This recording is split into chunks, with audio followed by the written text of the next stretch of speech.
Hey, this is Dan Enriquez. And I'm Martin Burgess, and this is The Lambily Meeting, a podcast dedicated to the wonderful world of Mariah Carey. where we break down all things Mimi, the short skirts, The big hair, Whatever. So, grab a splash, sit back. and get ready to lamb out. Hey Dan, we're back. Martin, how are you? I'm good, how you doing? I'm very well. I'm just so excited about all the great feedback we've been getting. I can't believe it's been so amazing. I know. It's just been a week and we've had tons of lambs from across the globe. Yeah, around the world. Do you know yeah. we have someone from Latvia? Latvia and London. I like Australia. those. Well, of course, the homeland of Martin. Yes. Yeah, America. so it's been great, and we're so excited for episode number 2. Do you know that we have reviews on iTunes already? Oh my God, People are clicking 5 stars, they're writing comments. we love that. I know. We love that. I know we've been getting a lot through Twitter and stuff, but Yeah. iTunes is great. Like, be sure to like us on iTunes too. Yes. Yeah. What are we talking about today in the meeting? So, in today's Lambily meeting, we are doing the favorite moments of Mariah interviews. Yes. And we picked a good handful of them. About 5, right? About 5. And we strategically picked these because they not only show that Mariah is a beautiful vocalist, but she's also a songwriter. Businesswoman. Which I'm sure all the lambs know her as a songwriter, but also a businesswoman. Not everybody knows she's a songwriter. She still is. Well, if a lamb doesn't know she's a songwriter, then their Lambily card is revoked, and they need to take a test before they are reinstated. Well, they should stay tuned and they'll learn. They'll learn. They'll catch up real quick. We got some really great interviews, and it's going to give us a more in-depth look at Mariah and beyond the music. Behind the music. Behind the music. Yeah. Remember that VH1 show, Behind the Music? Yeah. I have a story about the other the behind the music. Oh, are you talking about the one that she was going to do for No, the memoirs? that was called. Wait, no, that For the was memoirs. called. No. She was going to do one for Butterfly, but it wasn't Behind the Music. It was Ultimate Albums. Oh, really? And she did like a whole hour thing, and they never aired it. No way. Yes, they never aired it. I want to get my hands on that. Well, do you know, I have a story because she was going to do behind the VH1 Behind the Music. What was that show called? Behind the Music, right? Yeah. I won tickets to it. Shut up. Yeah, I won tickets. So, applied and, wrote why I loved her so much, and I got tickets. Wait. No. It wasn't Behind the Music. I know what you're talking about. You're talking about... But it got cancelled. Yes, I know what you're talking about. It was the For memoirs. No, it was VH1 Storytellers. Storytellers. Storytellers. Yes. That's what it was. I won tickets to that. I remember when they were doing that. Oh my God, I was so excited that, the Ultimate Albums episode was canceled. Yeah. Why do they do that? I don't know. Crazy. VH1... And long story short, so I invited my friend from Australia because I didn't know any lambs at the time, so I put down my Australian lambs friend's name, Sean, and he was, so I won. I was like, oh my God, Sean, I won these tickets to Mariah, this show, blah blah blah. He booked a ticket from Australia. Please no. He booked a ticket and everything, and then I think he was about to go to the airport, and I got an email saying, sorry, cancelled. You're kidding I was like, Sean, me. oh my God. Oh my God. Luckily, he had insurance and got his money back. But Mariah... Oh, thank goodness. Look what happens when you cancel things. People... Yeah, can we talk about the May 13th Vegas show, Mariah? Oh, Dan, that's a terrible tragedy. We'll get into that one in another meeting. We'll talk about... Maybe we should do a show on cancellations. Well, she's only canceled literally maybe 3 or 4 times. Yeah, she's usually good. But yeah, May 13th. Apart from that... I'm a little upset about that. But anyways, we got a bunch of great interviews coming up, and we're going to get into that. But I have just something to get off my chest, Martin. What's I've happened? been struggling all week with it. Number one, I have been going 2 months without an ID here in New York.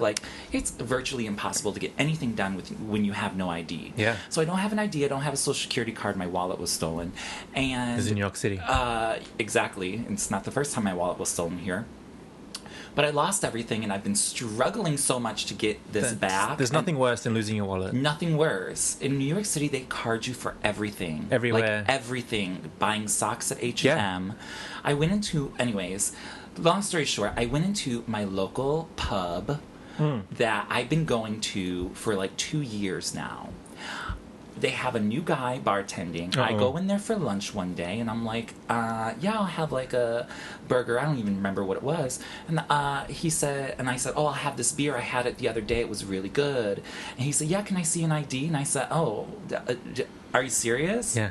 First of all, I'm well over my 30s. But he literally would not serve me. I'm like, sir, I come here all the time. He's a new guy. He has to do it. I have never been carded in that place. I was a little upset. Not just because, like, I wanted a beer, but it's just like, are you kidding me? Just like, annoying. You just it's want a beer. annoying because, like, I've been carded for so many things. Yeah. Like I said, buying socks at H&M, who would have thought? Anyways. That's the worst. That's my horrible week of trying to get my ID in New York City. It's not easy. Oh, I'm sorry. It's all right. Life goes on. I'll go to the liquor store for you if you want. Okay, thanks. I'll pretend like I'm like under 21. Remember those days? I actually never did that when I was younger. I was a good kid. Yeah, I never no, I don't think I did. Well, you know, Australia, it's 18 to the limit, the age, so you... No wonder. Yeah. Look at you. Yeah. I didn't know that. I snuck into a few clubs, though. See, here I went to clubs that they were like 18 and over clubs, so they like... It was like, whatever. Oh. I got my club fix at 18 and I was fine with it. Oh, nice. You know. What did you do this week, Martin? How have you been? I got lucky this week. Lucky Martin. Yeah, I won tickets to Stevie Wonder's concert in Central Park. Shut up. I know. Amazing. I didn't win. I applied. I clicked online at the right time. Well, hey, you may as well have won. Yeah, but Stevie is on tour, and he did these 3 pop-up shows, I think in Philadelphia, DC, and one in New York, all in the same day. So one in the morning, one Oh, in the... shut up. Yeah, so he wrapped it up in New York, and there were free tickets available, 4:30 p.m., like... I just happened to be on my computer and saw it. Oh, wow. So I just said, click here for free tickets. I was like, oh, I like Stevie Wonder. So I clicked. Boom, boom, boom. I got some free tickets. Apparently, it was this big deal. Completely sold out straight away. Everybody wanted to go. Yeah, it's Stevie Wonder. So, of course, it was amazing. Like, you know, he comes out. He's Stevie Wonder. Looks great. Joking, like, so charming and funny on stage. Did all his hits. Sounded amazing. Especially after doing 3 shows that day. That's his 3rd show. I know. That's, like, amazing for someone to do. Yeah. Like, 3 shows, 3 different cities in one day. Incredible. Only Stevie Wonder. Mariah, can you do that? I would love it. I know. That would be crazy. Can you just pop up in Central Can you Park? just pop up? Like, Please. do a pop-up show? That would be so much fun. That's what she needs to do. I know. Maybe Stevie Wonder can join her on stage. She'll play some harmonica. Yes. Oh, by the way, Yes. we totally forgot to talk about Make It Look Good for Make last it week's look episode. good. I know. There was a lot that we missed out on, me and Mariah, but there was so much. We're going to get to a lot more of that album and more later on, guys. We also have forgot a about lot of Supernatural, stuff. another great song. Another great song. And major song on the album. And one of my favorites, Heavenly. I know. We missed so much. I know, but we'll Let's get do to it. that. We're going to have to do like a revisit. We'll revisit of that it, album of course. in the meeting. We can always revisit. So, Yeah. So don't get angry if we didn't talk specifically about your favorite song. We'll get to it. We'll get to it. But let's get to what Mariah's been going on with now. Kind of busy week with Mariah. She's had a busy week herself. Yeah. You know, I'm at the DMV every day. Mariah's flying around the globe. Yeah. Now, I read this article from Variety that she is could be doing possibly a reality show. I know she has like a movie, I heard the about Christmas that. movie coming up and stuff, but her new manager is very involved with a lot of reality shows that are produced for VH1 and MTV and stuff. Now, who is her new manager? Her new manager, I cannot pronounce the lovely lady's last name, but her first name is Stella. Okay. And she's fairly new to the Mariah camp as far as I know. Good. Because, exactly. Yeah. Well, I think when Mariah went back to Sony... She keeps going around in circles, yeah. Exactly. She, like, got a little bit of a new team there. Yeah. So that's always good, a little fresh start. I think LA's helping her, like, freshen it up. Oh, of course. Yeah, absolutely. But I feel like she's kind of stuck in the same circle going back to JD and Randy, and she needs to break out of that. Yeah, you need, like, people who are, like, professionals in the business. Not that, these... people who were working for Mariah don't know what they're doing, but it's always good to freshen it up. An outside perspective. You know. So anyway, I was reading this small little article, but she's working with Stella now, and Stella has her hand all over that kind of stuff. So it'd be interesting, because Mariah is like... Now, the article is about a new production deal or something? It's essentially about a new production deal, which I think could be tied in with the whole Rat Pack production group with James Packer and Brett Ratner. And with Stella managing her, I think it's just all the pieces are sort of falling together. So I think that's going to be a good opportunity for her. Now, do you think she's going to do a reality series? Or do you think it might be like some kind of Mariah singing competition, Mariah making a band? I wouldn't want to see Mariah and making the band, but a reality show of Mariah and her life, I would love.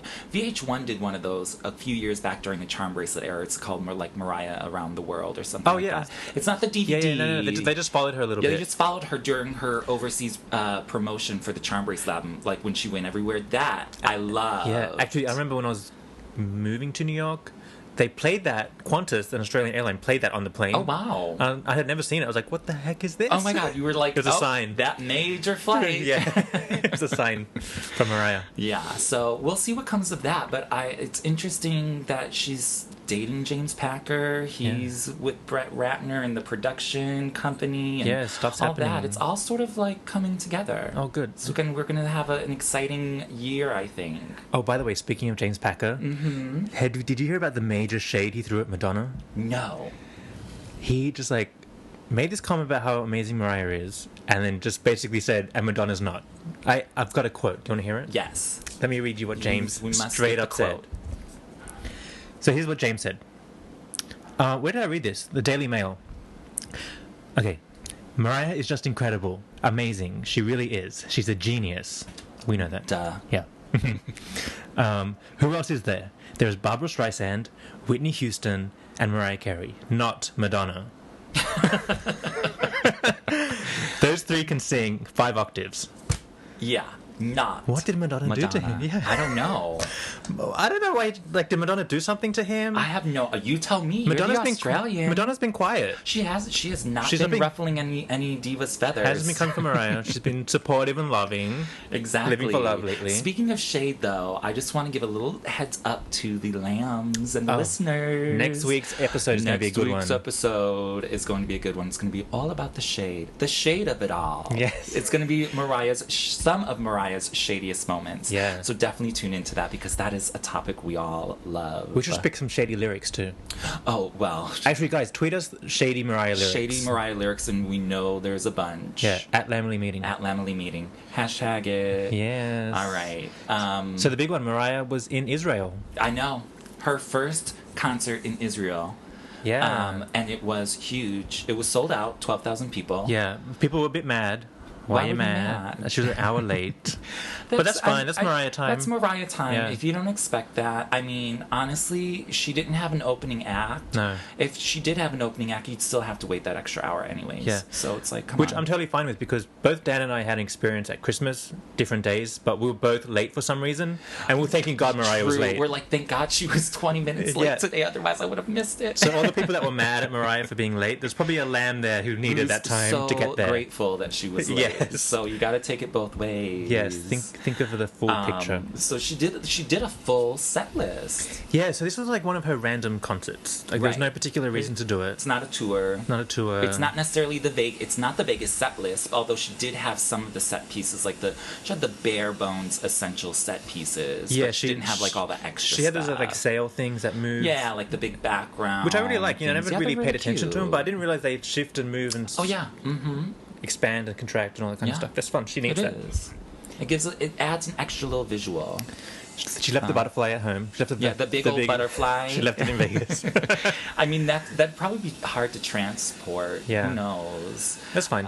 It's fine. It was a cute little concert. The set was great. Yeah. Perfect. The set list interesting. Was very interesting. It's not the Vegas set list. But, she's probably sick of singing those songs anyway. I don't think she even wanted to sing those songs to begin begin with. Yeah. She's doing it for the love of the lambs. Yeah.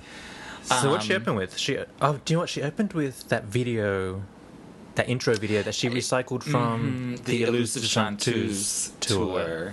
What is it called? The 110th Street? Yeah, it's a Bobby Womack song. Right. Very cool. I think it's 60s or 70s esque. Very New York sounding, and her video doesn't make sense. Right. Now the video, from what I know, it's just a bunch of it's like bunch New York of scenes. New York scenes. Yeah. And then random scenes, and then she's like a James Bond what is that thing in the beginning of James Bond, the golden eye, whatever, it is, or the gun target? Yeah, what That is scene that? in that opening scene from James Bond where the girl's in the circle. Yeah, and she's in the silhouette, Moving around, and I mean, But that doesn't make any sense. Doesn't make any sense Because James Bond is English, so why is there New York scenes? All right, I have a suggestion. Okay, what is it? I like the New York theme. Yes, Because Mariah's New York, Yorker, and that's where it all began. Yeah, And that's a common theme everybody loves. So edit out the Bond scenes because they make no sense, and then add scenes of Mariah in black and white, like walking around the streets of New York in a trench coat. Yeah, like Lust. Mariah in She's New a spy, York. maybe. Like we can go with that theme, 70s looking, almost like scenes from the Roof video, like when she was in New York City. God, that love kind it. of that kind of thing. Let's replace it with that. Just have shots of Mariah like walking around, people coming up to her. Then she gets in a cab at the end of the video, of the intro video. Just drives away, and then her coming out on stage is her coming out in a yellow cab. Someone opens the door, and Mariah came to have a party. That's her entrance. Yeah, isn't that so much more That cleaner is so and better? much, it really is. Mariah, call me if you need a I know. new director.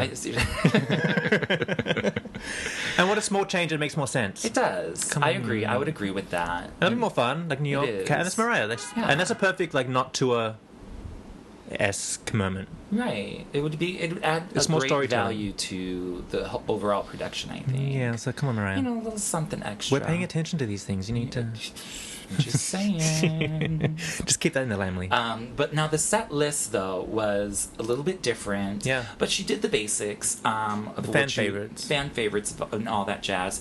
I was a little surprised that she did her little I Know What You Want part. Yeah, she hasn't done that for a while. Since Charm Bracelet, essentially. No, she did that in the Chanteuse tour, but it was part of that medley. She?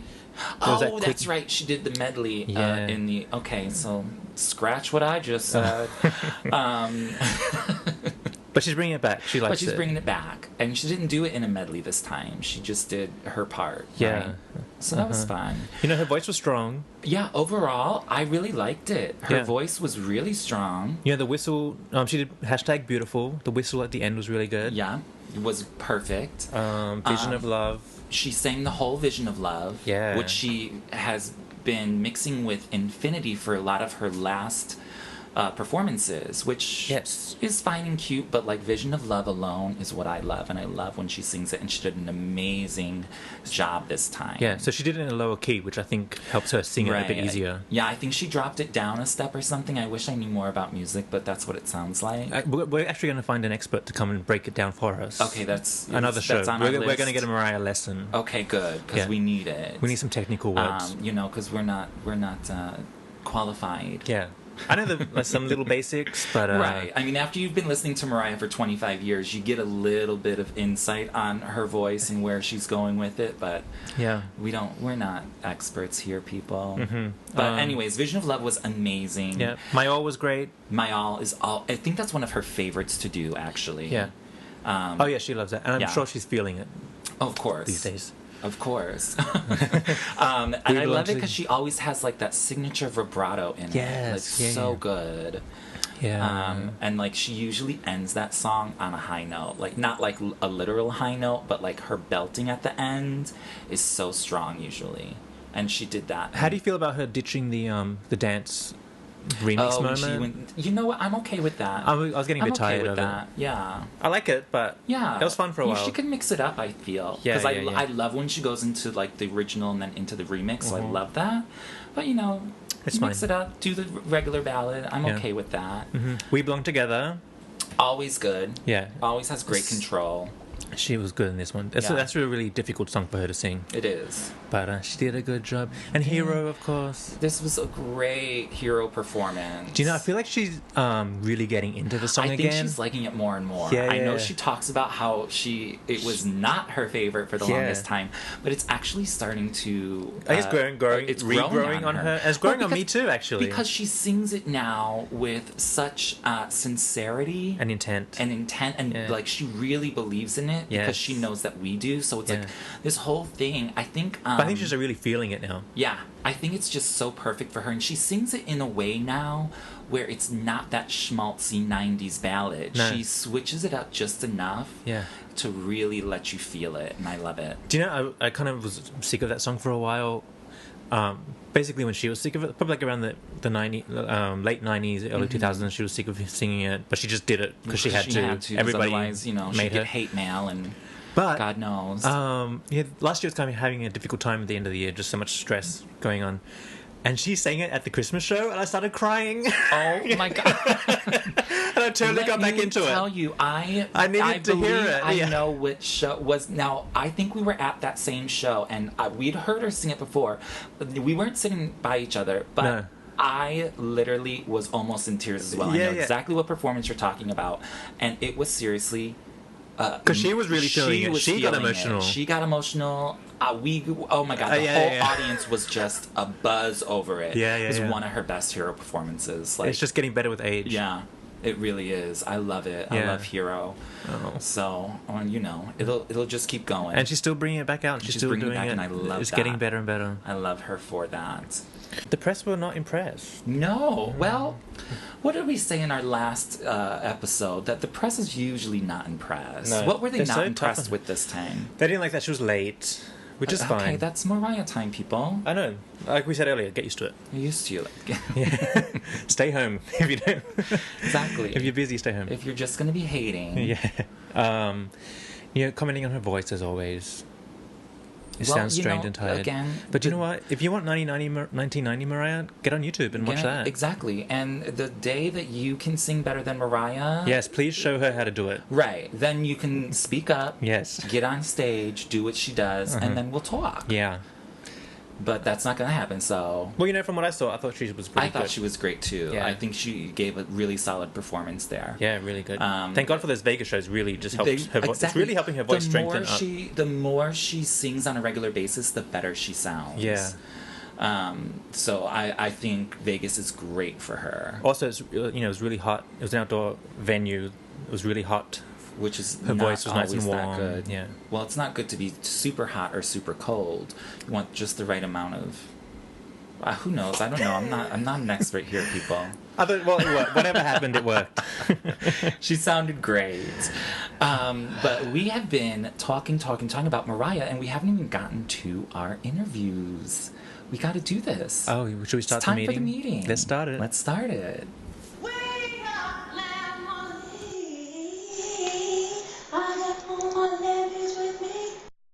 Lambily meeting. Again, here we go. All right, guys. So, Martin, how's this going to go here? So we've picked 5 television interviews with Mariah, and this is we chose these basically because we get to know Mariah behind the singing, behind the music. We get to know her as a producer, as a songwriter, how she works with people, the business side of things. Right. She's not just a voice. She does not stand there and sing. She has her finger in everything behind the scenes. Well, I don't know that that's a phrase that her finger. You know what I mean. Okay, let's just we say we have our hand in things here. I don't know how y'all Aussies do it. Is that how it goes? That's how it goes, but that's fine. But we should get in right away because there's a lot to talk about with these interviews. So we should rewind back to the beginning. Let's take a rewind. Back to the 90s. Okay, let's get into it. So we're going back to 1992. We found a good one. This is a good one. I don't think a lot of people have seen this. No. I've seen it before, but it's been so long. And thank you to the person who videotaped it and saved it. I love when they put this stuff up on YouTube. Mm-hmm. It's great. Yeah. Okay, so the video is... the TV show is a show called Rockline, and it was on MTV in 1992. Now, they filmed this right before she filmed the MTV Unplugged. MTV Unplugged. Which was another huge milestone. Huge milestone before for that her. Happened. Exactly. This is right before that. So this is still so early in her career. Yeah. She only had 2 albums now. Yeah, she's only on her second album. Mariah Carey debut and Emotions, which at this point had sold 3 million copies already. Yeah. So it was super good. But what else I really love about this interview is it's basically like a talk show where viewers call in.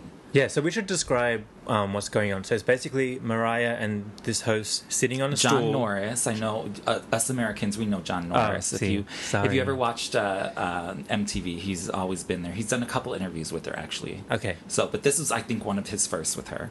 They're basically sitting on two stools with a microphone in front of their face, and sort of like we are right now. Exactly, kind of just like this. Not much has changed. No. Mariah's wearing jeans and a little like jersey cardigan thing. Yeah, a flannel, if you would. A flannel, a lady flannel. Yeah. For the females. Cute and simple. Exactly. Her hair's all curly. The classic Mariah curls. Yeah, she has her little heart pendant. Her heart pendant, which she actually talks about in this interview, which is really interesting because if any of you lands in the land know, she just had a contest through St. Jude's, I believe. Was it or St. something Jude's, like that? Yeah. And she was giving that away. Yeah, if you donated money. Yeah, but I think it was a replica. I don't think it was the real thing. Yeah, but she's keeping it. That's just me. Yeah. I actually think she lost it. Oh, probably. It's so tiny. Remember, like, in the 90s, or late 90s, like 98? We are so off topic, Martin. I can't stop talking about it, but it's very relevant because she talks about this in the interview. Okay, so I think she lost this pendant. I think she lost this pendant because she had that, like, long necklace that she was wearing. It was almost like a chain, and she had a bunch of little pendants and things on it. I think even her original wedding ring she had on there, and she said she lost it one day. That's all I know. I could be making that up. If any lambs can confirm that, I'm sorry. Yes. We need to know. We need to know. I think she lost all of that necklace. Oh, okay. I think she lost it. Yeah. But anyways, okay. Back. Well, thank God it's been documented in this video. Yes, thank God that we have, it here in the video when she talks about it. But anyways, okay, back to the 1992 Rockline MTV. Well, why this is great is because this is really early Mariah. Like, we're 2 albums in, and she's already, like, hammering us with the information that she's writing everything. Exactly. That is so on top of it. She not only talks about her musical influences, but, like, the fact that she would not be doing this if she wasn't able to write. Yeah. Uh-huh. And I think that's really good. And you know what I find fascinating about Mariah's writing process, which she mentions again in this interview, is she doesn't come up with like a lyric or something or, a phrase or a chorus. She comes up with the melody. The melody first, which I didn't know that. It's all melodic to her, which is, if she was better at playing the piano, she would be able to do a lot of this herself. But the melodies come to her so quickly. But, I'm sure she's great at playing the piano. Right. I'm sure she's just fine. She can definitely play it, but it's like she says that, like, the melodies and the chords come to her in her head so quickly that, like, her fingers start stumbling over each other and she can't. Yeah. So, like, she prefers to work with, like, a really good piano guy, which back in this day, she was working with a couple producers, but... Walter Afanasieff, if that's how you say his name. Astanaf or something? Something like that. Yeah. Walter A. Yeah. Was her main piano guy. At this point, and they started working together during Love Takes Time. So. And I think she mentioned that she was like one of the first people that she could that he collaborated with. True, that's right. And that's also the beginning of his career. Exactly. Mm-hmm. So, and they were a great pair. They were a great team. Because he went on to work with some really amazing people later on. Oh yeah, absolutely. I mean, he's still writing music. Yeah, so he's still out there. He's also getting, I'm sure, some sort of royalty for All I Want for Christmas Is You. Oh. That's a sidebar. Yeah, forever. But you know what's great about this interview is that Mariah wants everybody to know that she doesn't just stand there and sing, and that's never what she wanted to be. She's not not to be shady, but she's not a Whitney Houston singer. We love Whitney. Love Whitney's amazing voice, but she's not that person. She wants everybody to know that she is involved in every step of the process, which in the beginning of this interview, they play some earlier clips that MTV had of Mariah, particularly from the year before when she won her Grammy for Best New Artist. Oh, yeah. And they show a clip of her saying something to the effect of she's glad that she got this award because it brings back the validity of this award, because the integrity of the award, because it had been given to some people who were not true artists. Yes. I think the year before she won, Milli Vanilli won. Yeah, so that tarnished the whole. But here's a quick clip of her saying from the get-go that she wants everyone to know she's a singer-songwriter. Hit it. With all the controversy surrounding this award, I hope to bring it back to real singer-songwriter category and hope that everyone following me can be as proud as I am to receive this award and to be acknowledged in this way. Speaking of singer-songwriters, in this interview, Mariah mentions that Carole King approached her with the idea that Mariah cover Natural Woman. Oh, really? Yeah. Yeah.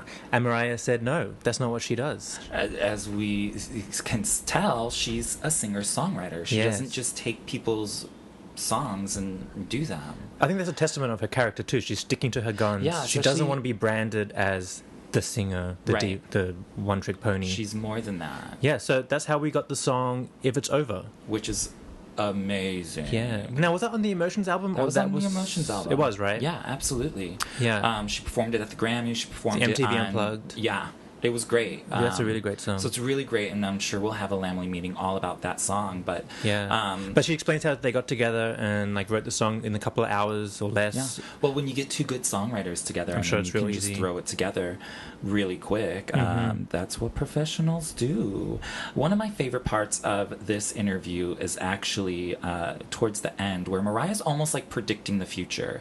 She's like, all I really want is to sing and write music, and I don't have to be on top of the charts. I just hope to be able to sing for the rest of my life. Yeah, I feel like that message got disconnected in this back end of her career, where she has all these number one singles and this enormous success, and people think that's what she was always trying to do. Right. And now she's not. She's not hitting those high marks anymore. Do you think Mariah really is that concerned with having a number one? She never was. She's already had them. Yeah. She doesn't need them. But she never cared about it. She never cared. She wanted to just write and sing music. Whatever it takes for me to be able to sing and have a career doing what I do and what I love to do is fine. And I can't say, I don't want to be a pop star.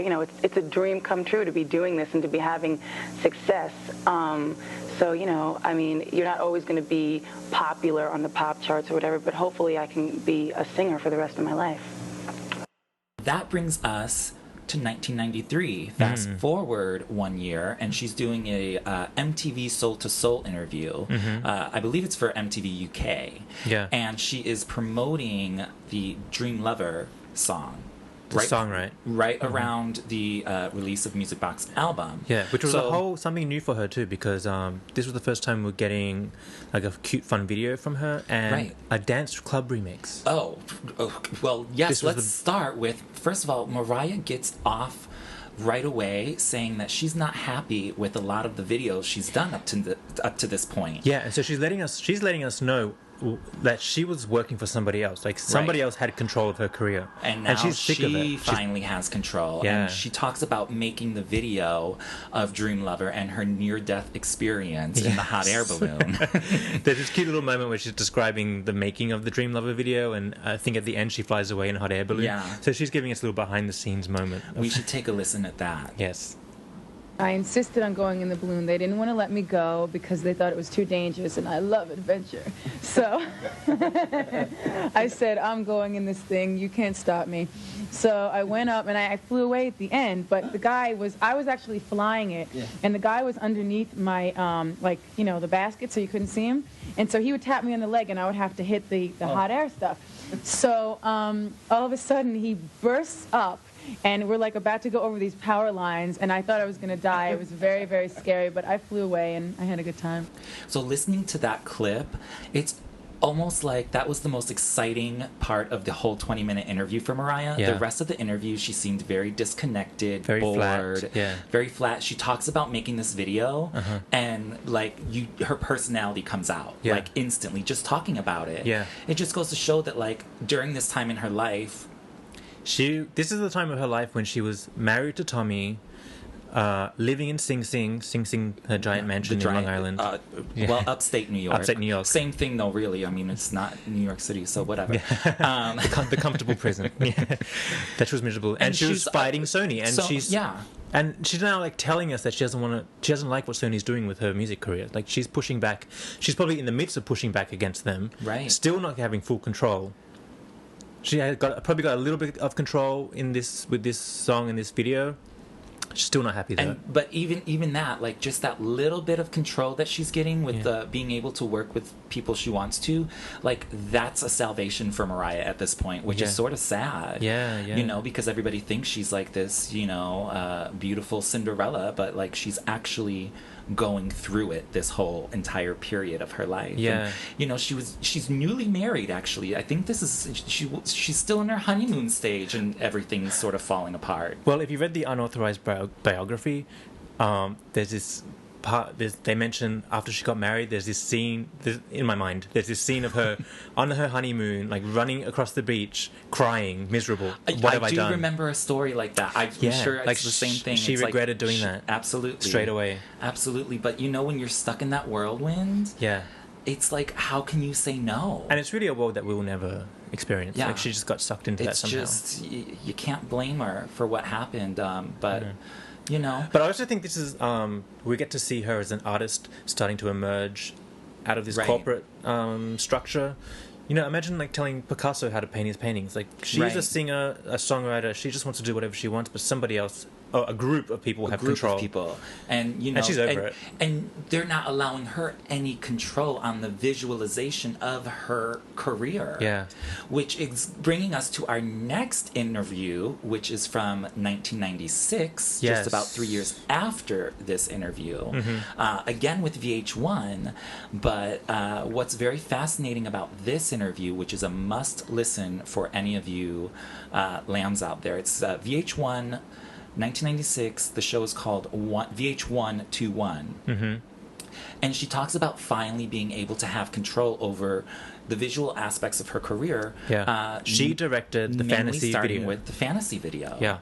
The interviewer did ask her a great question, saying, do you visualize the whole thing when you're writing your songs? And she said, no.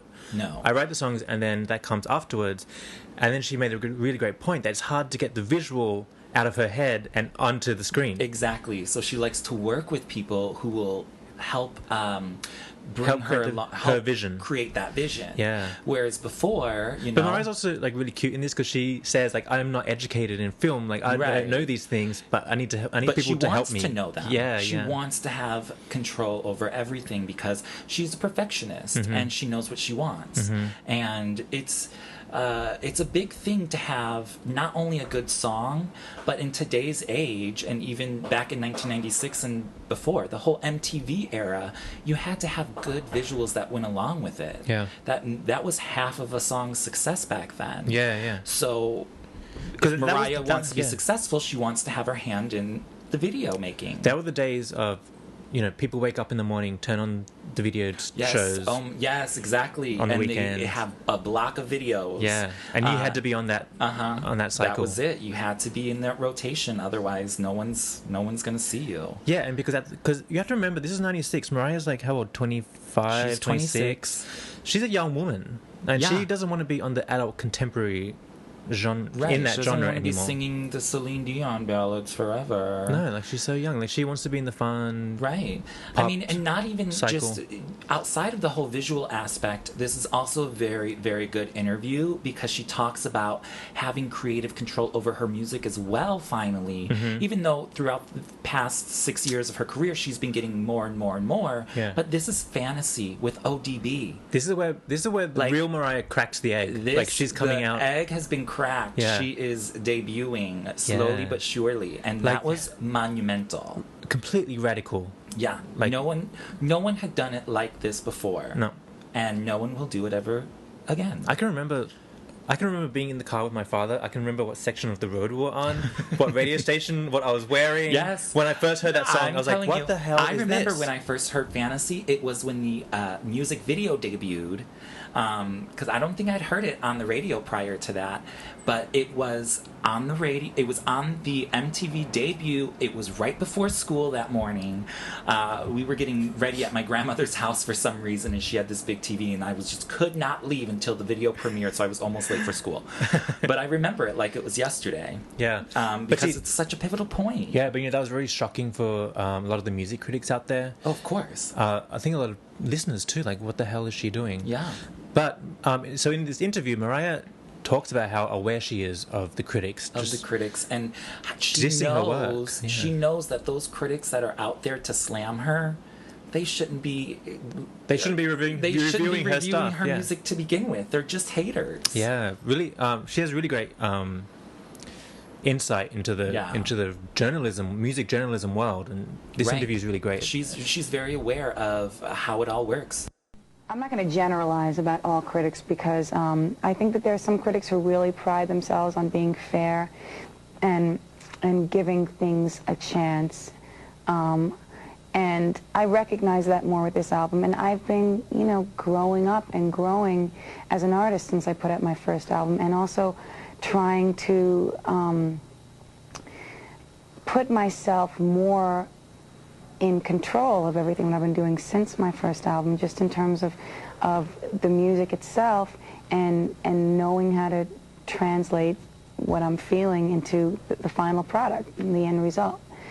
So some criticisms have helped me a lot, and some I think are people's opinions who would never like the type of music that I do, and who just are completely into alternative or completely into a totally different style of music and shouldn't be reviewing what I do anyway. Because it's not fair. It's not fair. And also, if somebody's given your past 3 albums like a review that says basically you should become an accountant and like quit the music business, I don't think that it's fair to the public for them to review your record and for them to rip you to shreds, because they can't wait and they're calling up the record company and saying, give me the advance of the Mariah album so I can rip her to shreds again. I can't wait. My pen's itching. My finger's itching here. I mean, it's like these people can't wait. They are like foaming at the mouth to do these reviews. And it's like, look, review it on the basis of what I've done, my prior work, and the people that I'm appealing to and what they like, not what you and your circle of friends like. All right, guys, now is your time to go grab a splash. We're going to be right back with MTV Raw, the Butterfly interview.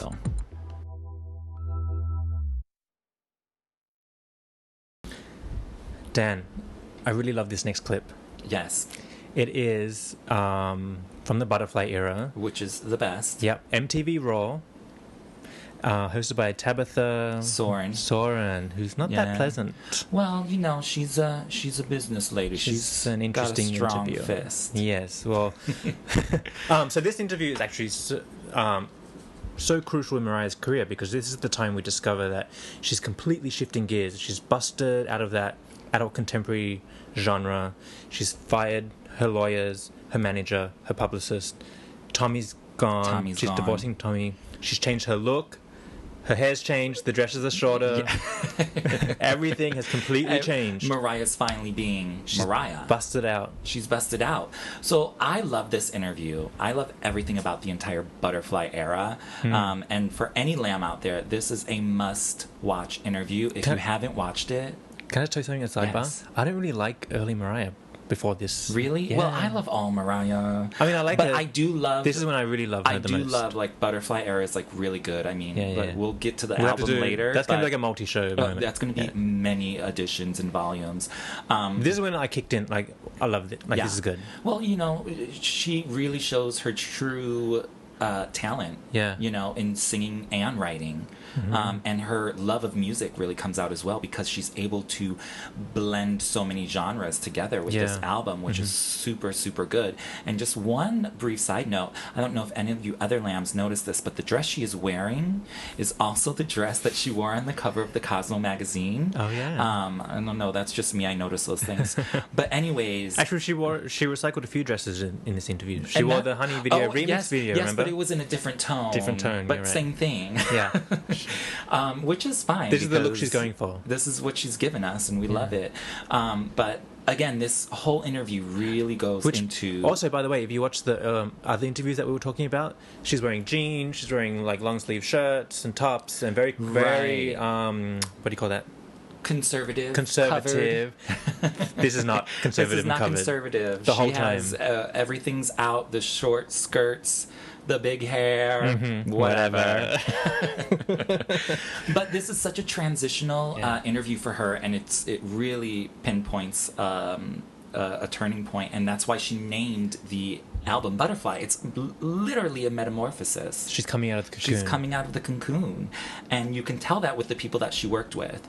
Now, in this interview, she goes a little bit into working with people like Bone Thugs on Breakdown. Which is one of the best songs on the album. Like, Still, incredible. Ahead of its time. Way ahead of its time. Yeah. That if you released that right here today, 2015, it'd be a hit. Big time. When it never got the single treatment from Sony Records, it should have been a single, and it should have been number one. It got released like in some other countries. I have a single of it. Yeah, I mean, and it was a B-side to on the My All. on My All. Yeah. So I mean, and obviously there's a video for it.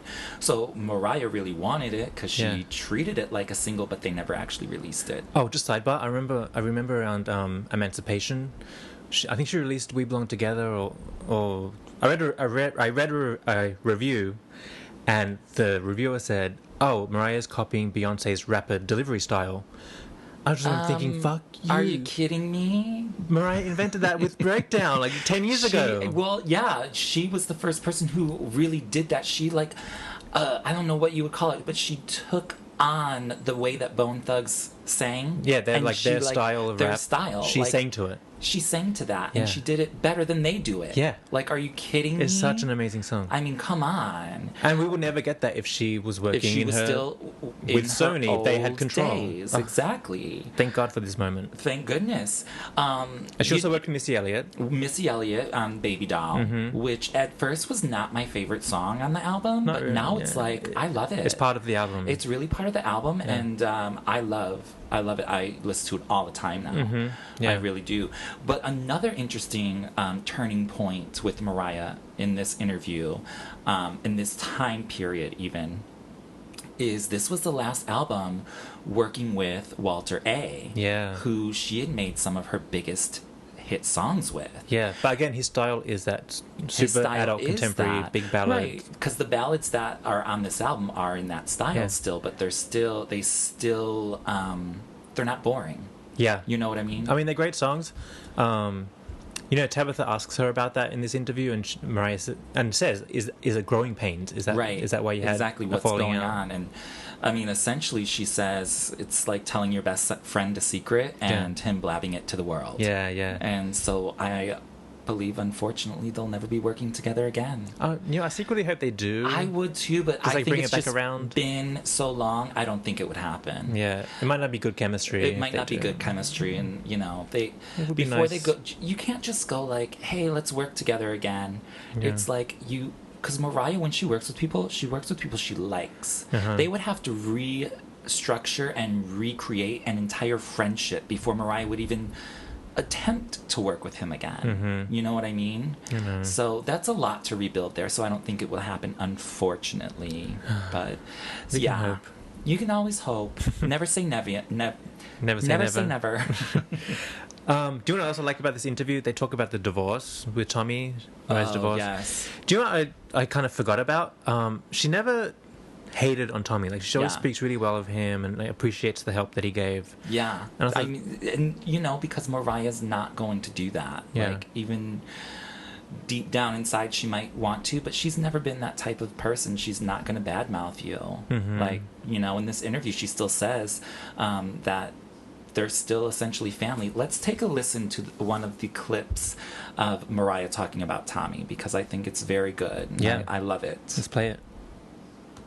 But I feel at the same time that hasn't stopped you from making major changes in your life, right?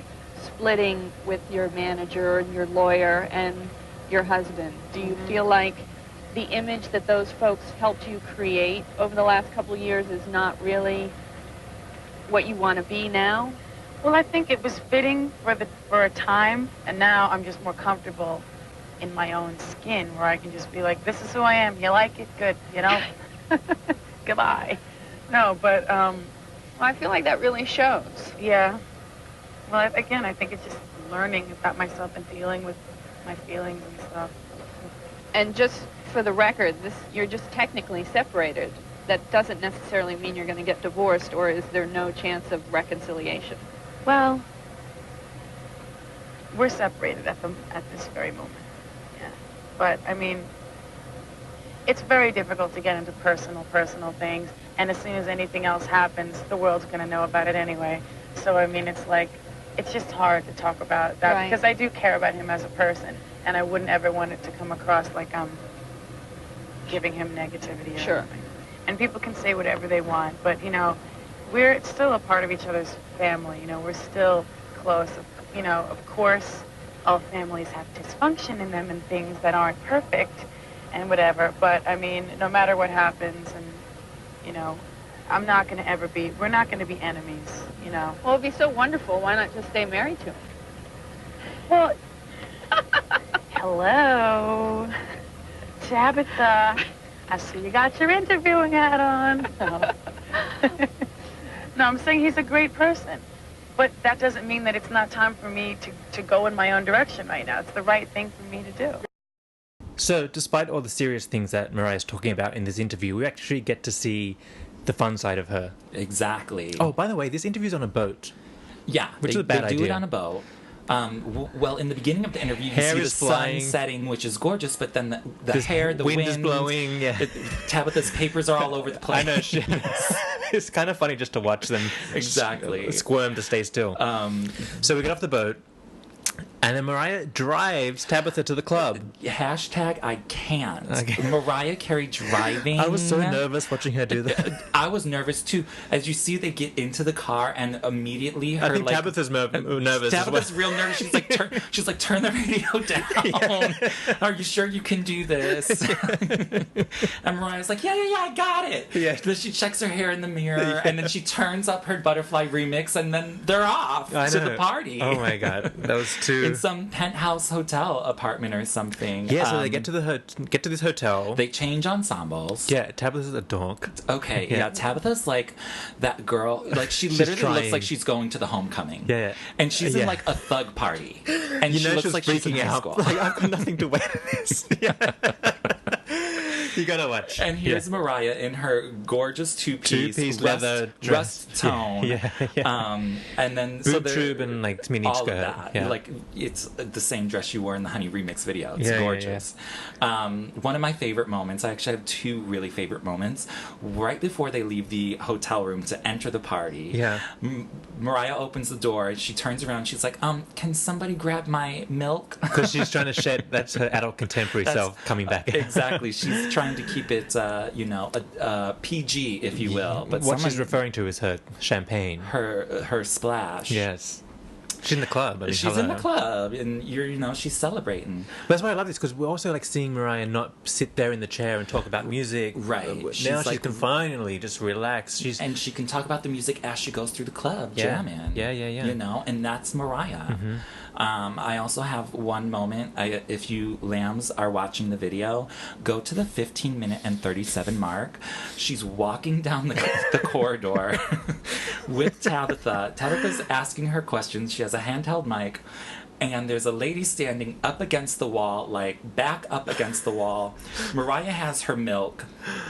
They walk by this lady, and Mariah, out of nowhere, turns right to this lady's face and says, "Oh, hi," and just keeps on walking. It's like the funniest moment. This poor woman. And I'm like, why is Mariah screaming in that woman's face? It's so weird. This is a really funny interview. It is good. It gives us a lot of serious moments and a lot of light-hearted moments. Yeah, but we also get to see that Mariah has fully gained control of her musical career. Right. And then that doesn't last so long. It kind of cracks. Yeah. And we're going to talk about that in the next interview. Yes.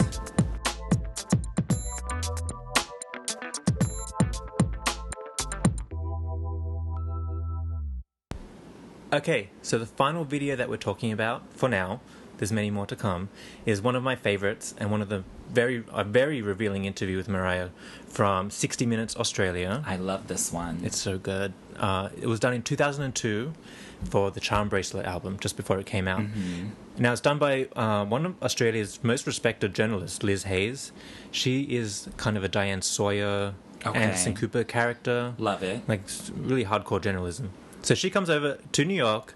Mariah is on the set of a photo shoot for what is it? I think it's GQ magazine. Oh, the GQ Germany. GQ, yeah. The theme is Mariah through the rock Rock ages, of Ages, which is amazing. I love this photo shoot. The fan is blowing, the hair's flowing. Everything. She goes from like punk rock to retro 80s to like 70s disco. Yeah, oh my everything. god, I love it. And we get to see it happen. this is where she debuts the infamous basketball jersey dress. Oh yeah, the Michael Jordan the one dress. that Michael sent her. Yeah, and she turned it into a dress. Oh my god, love it. Okay, so so she's in that dress during the interview. Right. And she's gorgeous, by the way. She looks really good. Makeup done by the fantastic Christopher Buckle. Oh, of course.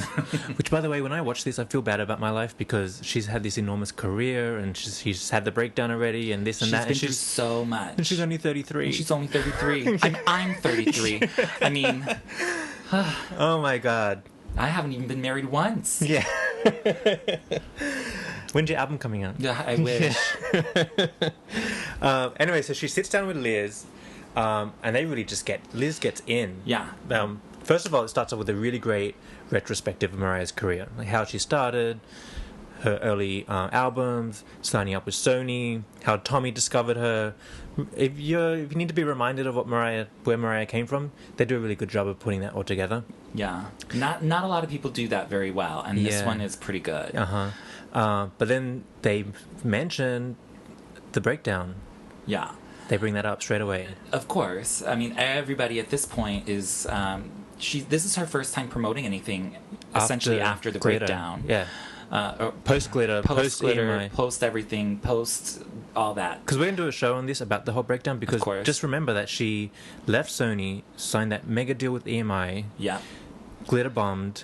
They paid her to go away. It was just a complete... She had the breakdown. A complete disaster. It was the...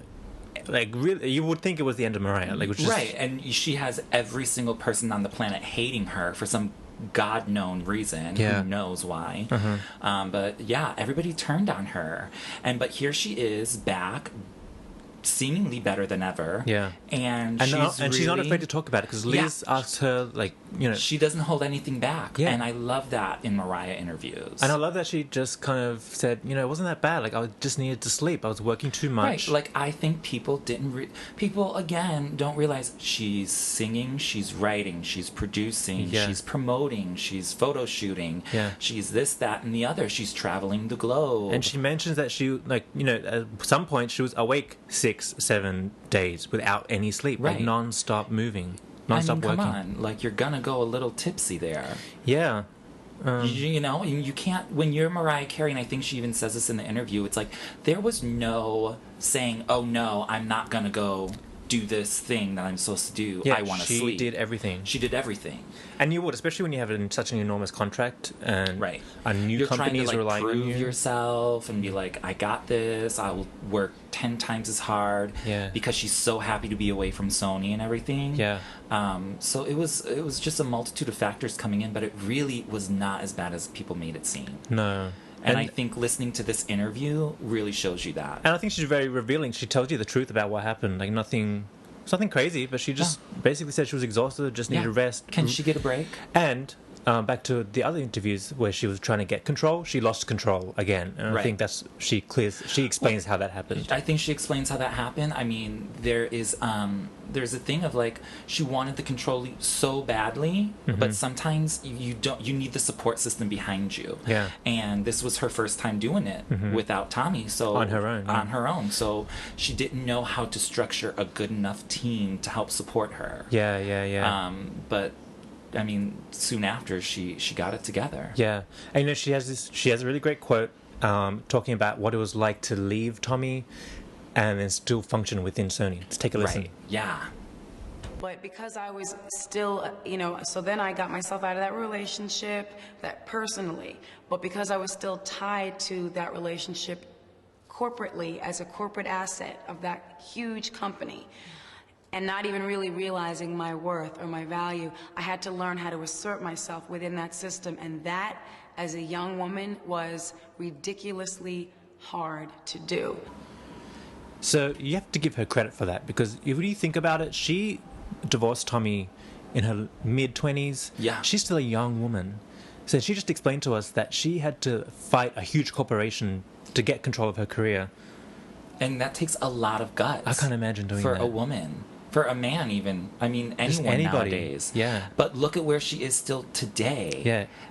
This interview was 12 years ago almost, or more, if I don't know math. But she's still doing today what she originally set out to do, if we remember from our first interview today, which was to sing and write songs. And she's doing it. She's still doing it. And again, she might not be number one all the time, but that doesn't mean the music isn't good. Yeah. And all she ever wanted was to just write music and sing. And keep doing it, Mariah. Exactly. I'll keep buying it.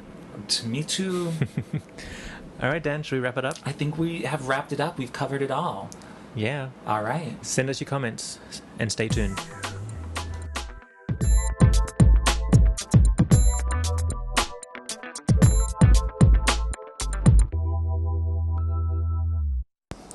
Okay, guys, new segment, Lamb Mail. We've had so much feedback from you that we wanted to read some of our favorites out. Yeah, we love hearing from you guys, and we want more lamb mail. Don't forget to follow us. We're on Instagram, Twitter, and Facebook. Look for us under @Lambily Meeting, and also use the hashtag Lambily Meeting so we can read what you're saying. Absolutely. We have some great comments from our last episode, and we would just like to let them have a little shout out. So over on Instagram we have S_Rafferty. Yeah. And they say, I loved it. I just finished it. And, of course, now I have Me I Am Mariah playing from beginning to end. LOL. You did a great job. Looking forward to the next one. Well, I'm so glad. That's kind of what we want to do. When people like get festive again, get involved and like revisit stuff. And here we are with Mr. Will to Live. He says he loved it. Wait. Guess who he is? Who is he? Do you remember on Oprah, she had that after show and she sent those 2 lambs to Central Park? Yes. That's him. That's him. He's in the I Want to Know What Love Is video. Hey, Will. Hey, Will. What I happened to your totally friend? remember him. Yeah. Oh, my God. Hit us up. He wants to know how he can get involved, and we will be getting in touch with you. Now, we also have... love involvement from the lambs. Yeah. We also have I Am John Duff. His comment was, love this. Loved it. Thanks, Thank you, John Duff. Keep writing to us, John.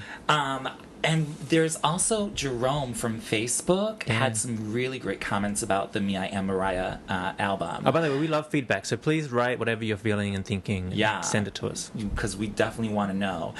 If you remember last week, we talked about Faded. It's one of our favorite songs, and Jerome says he cannot agree more with us. He says that Faded is stylistic, storytelling, hypnotic, and addictive. It is. Yes, and his second favorite from the album is the One More Try George Michael cover. He says it's acrobatic, soul-bearing, and oh-so modern for the vintage pick. Oh, thanks, Jerome. Yeah, thank you, Jerome, which is totally true. I love the way he worded that. It's much better than I could do. I guess what else, Dan? What else do we got? We had a couple of reviews on iTunes. Yay! We need those. iTunes reviews. Stars. If you can, like, star us, like, give us a little review on that. That actually really helps us, so if you guys can help out, we'd appreciate it. But guess what? So what are they saying on iTunes? 1218MDB said... Great job, Dan and Martin. Very entertaining and informative.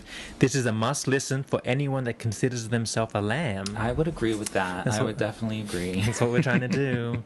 Also, Lamb for Life 95 said, very entertaining. Can't wait for the next episode. Well, here it is. Here it is, and let us know what you think. We covered a lot in this one, so we're hoping we hear a lot back from you guys. Okay, that's the end of Lamb Mail. Keep it coming. We need more. More Lamb Mail, guys. More.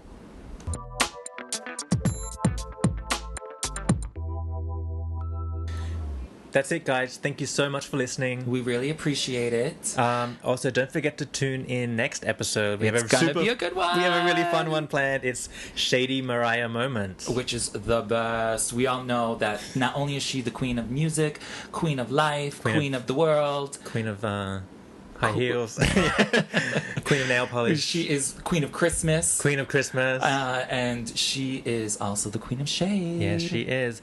So we've got some picked out already, but make sure you send us what you guys want to hear. What are your favorite Shady Mariah moments? I know, Lambily Meeting, look us up and send us some suggestions. All right, guys, we will see you next time. Thank you. Bye-bye.